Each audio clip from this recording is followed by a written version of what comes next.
Hi BookTube, it's Amy. So in my video yesterday, I started discussing How Proust Can Change Your Life by Alain de Botton. And I wanted to pick up with that here again. And you can either go back to that video and watch it, or if you'd rather not, you can just watch this one.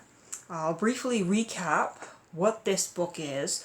So this is a book by British philosopher Alain de Botton, published in 1997, and it is a hybrid sort of between a self-help philosophy work and a biographical and literary analysis of Proust. So Botton is using Proust's life and his published work, In Search of Lost Time, to offer some life advice. One of the things he talks about is how to read. And so Botton looks back at Proust's work and at his life to conclude that one of the things that we do when we read, and one of the things that makes Proust so great, is that we see people we know within In Search of Lost Time. Because he claims Proust believed that there were a certain number of personality types, and because there was a finite number of personalities, as we read, we encounter the sorts of people that we see in everyday life within these books. So, for instance, Botton says we might be reading Madame Bovary and see in Madame Bovary a married woman that we know in our everyday life. And he compares a character in Search of Lost Time to the stepmother of an ex-girlfriend, and says that they are linked in his mind. They are similar character types. And so when we pick up any novel, the reason we connect to it so well is because we are seeing our life reflected in this art. And I thought that was a very interesting thought. Now, he goes on to talk about other things apart from reading, apart from seeing these, as he calls it, the tremors of social life as we experience it in art. He goes on to talk about pain. Now, he talks a lot about Proust's life here, because Proust was ill almost all his life. He had issues with his lungs, he had asthma. For about 20 years, the last 20 years of his life, he stayed in bed all the time, and that's where he actually wrote In Search of Lost Time. As an invalid, he developed stomach issues and would only eat about one meal a day, usually 8 hours before bed, because if he ate or drank pretty much anything, or so he thought, before bed, he wouldn't be able to sleep a wink. Botton actually calls into question, how much of this was self-inflicted, these health issues from staying in bed, and how much was real.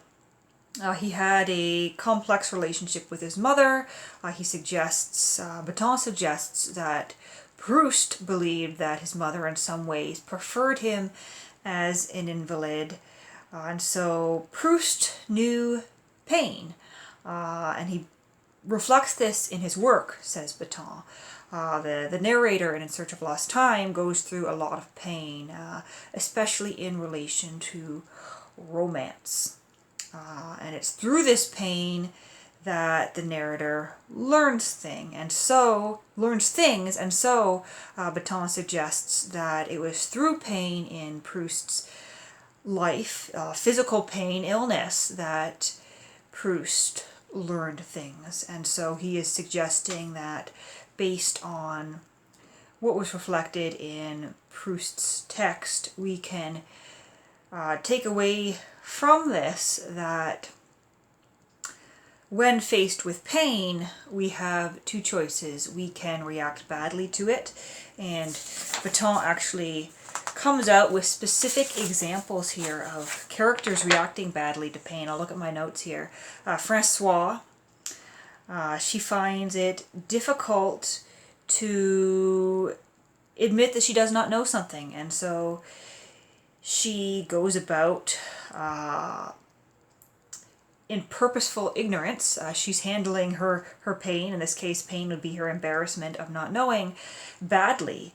And to learn from her pain, she needs to find the courage to act. He looks at Andre's mother. Andre was someone that he met when he was at Baalbek, specifically in Volume 2, Within a Budding Grove. Our narrator met Andre's mother. And Beton says that Andre's mother so badly wants to be invited to the governor's large house, well, where Albertine has been invited to stay, that she spends a lot of time listening and feeling melancholy over it, and this makes her uneasy about her own social position, and this pain of feeling that her social position is, perhaps unstable, she's unsure of it. She handles that pain not by, expressing a desire, which may lead to a favor on Albertine's part, may lead to her getting introduced to this governor or being asked to dinner at this governor's house. Instead, she directs her pain towards a servant, and she complains about the peas at this dinner table, saying that they are improperly cooked, and so she's lashing out at people below her to kind of reassert her own position, which doesn't really get her anywhere. Let's see. Madame V. I'm going to call her Madame V. I keep stumbling over this woman's name.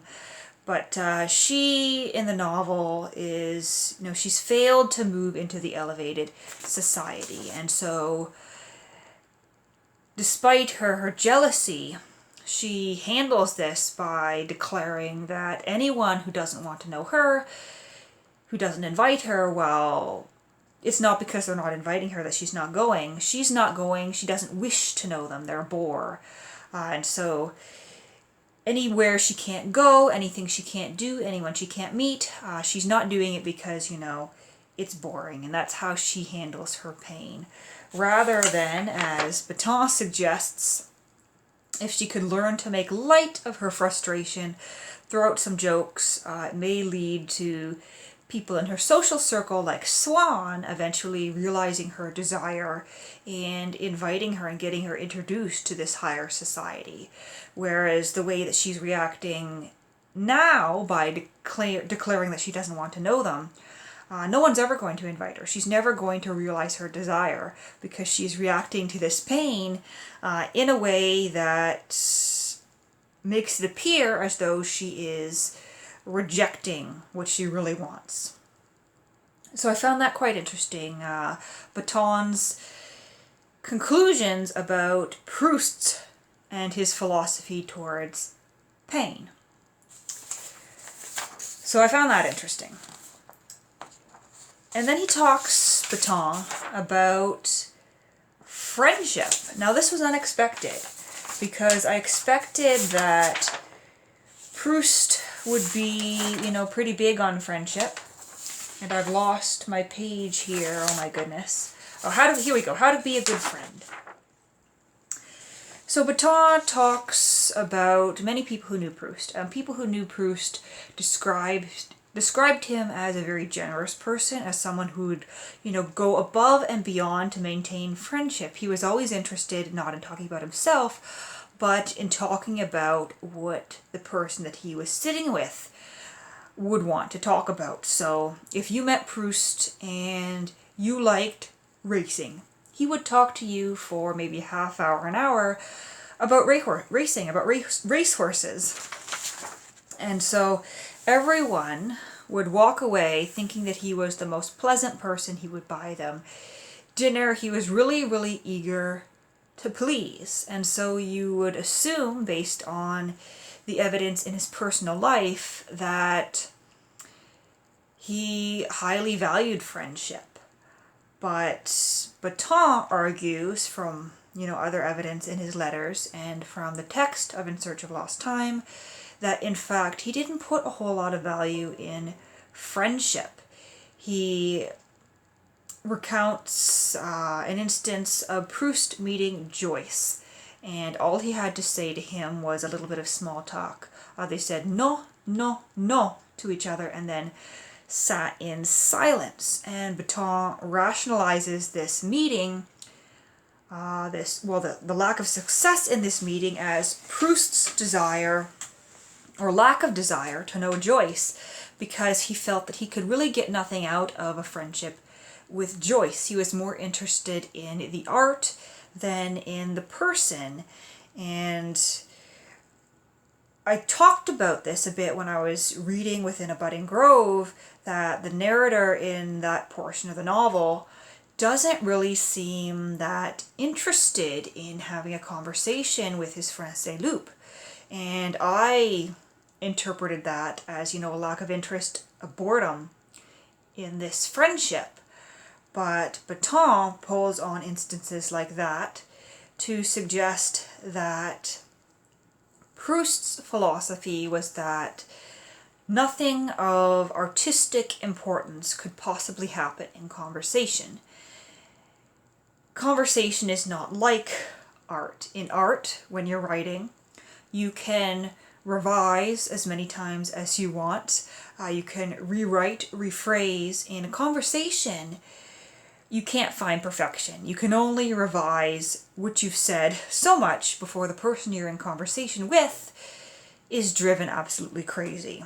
And so Breton is suggesting that Proust, in one way, rejected conversation and, by association, friendship, because he valued art higher than conversation and higher than people in themselves, which I think is an interesting thought, but perhaps one that doesn't necessarily hold up, because Proust very much did seem to value friendship, and regardless of his views on, art and writing being more valuable intellectually than conversation, doesn't mean that a person can't still enjoy and get value from conversation and friendship. So there's definitely a lot to dig into in this work.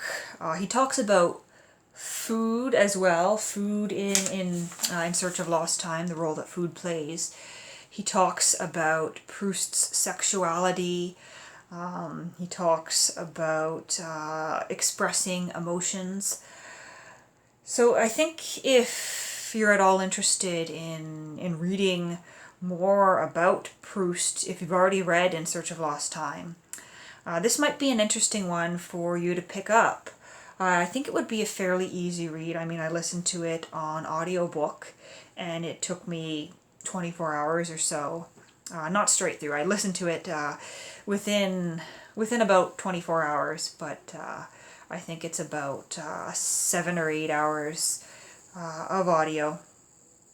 And when you're listening on like 1.5 speed, you can get through it rather quickly.